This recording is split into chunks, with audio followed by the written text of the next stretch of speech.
यह डिक्टेशन आपको achievers classes की तरफ से दी जा रही है। आपकी डिक्टेशन अगले 3 सेकंड में शुरू होगी। 3, 2, 1 स्टार्ट।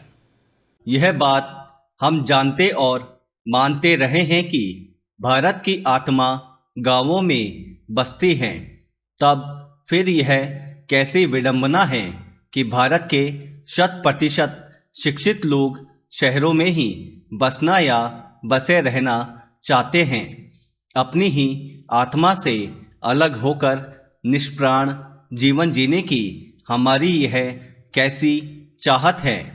वैसे हमारे ग्रामीण पुरखे इस सच को जानते थे। गांव को पंजाबी भाषा में पिंड कहते हैं। यह अच्छा शब्द है। यह शब्द पंजाबी लोक ज्ञान की गहराई का परिचायक है। संस्कृत में पिंड हमारे शरीर को कहते हैं। पिंड हमारा गांव भी है और पिंड हमारा शरीर भी है। ब्रह्मांड और पिंड का यह रिश्ता हमें आलोकित करता है। कितनी विस्तृत और व्यापक है पिंड की परिभाषा। हमें विचार करना है कि गांवों की हमारी समझ क्या है। हम गांवों को किस नज़र से देखते हैं। अपने मन को टटोले और अपने मन से पूछे। संभव है कि मन एक घिसा पिटा उत्तर ही देगा कि गांव गरीब और अनपढ़ लोगों की बसावट को कहते हैं। तभी तो वहाँ बसने वाले लोग गंवार कहलाते हैं। तो विचार करें कि क्या यह सच है। यदि नहीं तो सच क्या है। आज गांवों के सच को जानकर हमें अपनी समझ बनानी है। पैरा। आज जब भी कोई गांव का नाम लेता है तो अलग ही छवि उभरती है। वह छवि कहती है कि वहाँ गरीबी है, वहाँ अशिक्षा और अज्ञान है, वहाँ अंधविश्वास है, गंदगी है, बीमारी है और भी जाने क्या क्या। हमें विचार करना है कि सच क्या है। पता यह भी लगाना है कि सच क्या था। क्या हमारे गांव ऐसे ही थे जैसे आज हैं। आज जो गांवों की दुर्दशा हुई है उसके लिए भी जिम्मेदार कौन है। इन सवालों की पड़ताल करते हुए हमें नई समझ बनानी है तथा गांवों के सही स्वरूप की पहचान करनी है। वैसे यह खुदा का शुक्र है कि गांवों पर कई तरह के आक्रामक दुष्प्रभावों के बावजूद उनका मूल स्वरूप नहीं बदला है। जो दूरस्थ गांव है, शहर के पड़ोस से दूर, उनकी निजता तो खासी बची हुई है। ऐसी स्थिति में हमारा दायित्व, एक शिक्षित समाज का दायित्व क्या बनता है, हमें विचार करना है। मगर ऐसा कोई भी विचार गांवों को आंखों से देखे बिना, स्वयं देखकर समझे बिना नहीं किया जा सकता। तो हमें अपनी फर्स्ट हैंड समझ बनाने के लिए गांव चलना है। अपनी संभावित भूमिका को परिभाषित करने के लिए गांव चलना है। पैरा। अपने मूल स्वरूप में गांव एक वेधशाला है, एक विद्याशाला है। यदि पिंड है गांव तो फिर गांव एक ज्योतिपुंज है। गांव वेधशाला या प्रयोगशाला इसलिए है कि ज्ञान को रोज वहाँ कर्म की कसौटी पर कसा जाता है, आजमाया जाता है। जो ज्ञान कर्म की कसौटी पर खरा न उतरे तो उसे खारिज कर दिया जाता है। हर ज्ञान के होने की शर्त यह है कि वह सृजन और उत्पादन की शान पर तराशा जाए। इसलिए हम कह सकते हैं कि गांव में ज्ञान की सिर्फ बातें नहीं बघारी जाती। ज्ञान का उपयोग मनुष्य जीवन को सुरक्षित रखने व उसके कल्याण के लिए किया जाता है। उत्पादन व सृजन के मार्फत उत्पादक श्रम से गांवों को ही प्यार है।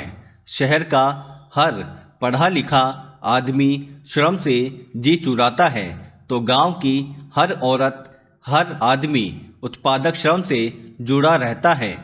अनाज, कपास, ऊन, खाद, लकड़ी, मुंज और घास फूस आदि सब कुछ हमें गांवों से मिलता है। दूध, दही, छाछ, मक्खन आदि भी हमें गांवों की बदौलत ही मिलता है। ऐसी तमाम जीवनोपयोगी चीज़ों का उत्पादन बिना ज्ञान के संभव नहीं है। उनके उत्पादन के दरमियान भी हमारे ग्राम जन निरंतर नित्य नए ज्ञान का सृजन करते हैं। ज्ञान का यह सृजन, जिसमें तकनीक का विकास भी शामिल है, हमारे ग्रामीण लोगों के जीवन को ज्ञान संपन्न बनाता है। फिर यह कैसी विडंबना है कि हम उस कर्म सिद्ध से दूर रहकर और केवल किताबी ज्ञान का पल्लू पकड़कर पार उतर जाना चाहते हैं। हमें आज इस विडंबना पर विचार करना है। पैरा, हमें विचार करना है कि स्कूलों, कॉलेजों, विश्वविद्यालयों में दी जा रही शिक्षा की प्रामाणिकता क्या है। हमें पूछना है कि जो शिक्षा हमें कर्म विमुख करे उसे शिक्षा कहे भी कि नहीं। जानकारियों, सूचनाओं, सूत्रों के अनुभव के बिना कोई अर्थ भी नहीं होता। तो हमें कर्म की दुनिया के करीब जाने के लिए आज गांव चलना है। श्रम की शाला में प्रवेश पाने के लिए गांव चलना है। अकेले नहीं, सबके साथ गांव चलना है। चलकर लौटने के लिए नहीं, बल्कि वहां रहने व रमने के लिए गांव चलना है। अपने ही देश की आत्मा को पाने व अपने जीवन को अधिक जीवंत व प्राणवान बनाने के लिए गांव चलना है। हमें गांव इसलिए भी चलना है कि गांवों को हम शोषण से, शहरी शोषण से, शासन के शोषण से बचा सके या बचने का कोई मार्ग दिखा सके। गांवों पर बिचौलियों और मंडियों द्वारा ढाए जा रहे कहर के प्रति गांव वालों को आगाह कर सके और अपनी समझ से उनको इससे बचने का मार्ग दिखा सके।